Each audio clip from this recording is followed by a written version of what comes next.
জীবন ও দর্শন। পুরুষার্থ হল দার্শনিক বিষয়। জীবনের সাথে দর্শনের ঘনিষ্ঠ সম্পর্ক রয়েছে। প্রত্যেক সমাজে একজন দার্শনিকের মৃত্যু স্বীকার করা হয়। এর উপর নির্ভর করে তার রাজনৈতিক, সামাজিক এবং কুটুম্বের ব্যবস্থার দেওয়াল মজবুত হয়।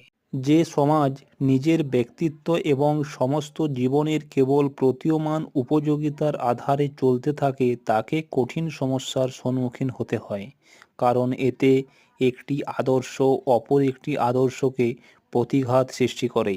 যে কথাটি একটি ক্ষেত্রে উচিত বলে মনে হয় তাই আবার অন্য ক্ষেত্রে অনুচিত বলে মনে হয়। এক্ষেত্রে মানুষের নিজ কর্তব্যকে স্থির করা কঠিন হয়ে যায়। যেমন চুরি করা খারাপ কাজ, তবে অন্য দেশকে শোষণ করার মধ্যে খারাপ কিছু নেই। আবার মিথ্যে বলা খারাপ, তবে রাজনৈতিক ক্ষেত্রে সত্যি কথা বলায় চুপচাপ থাকা হলো মূর্খতা। দেশবাসীর সাথে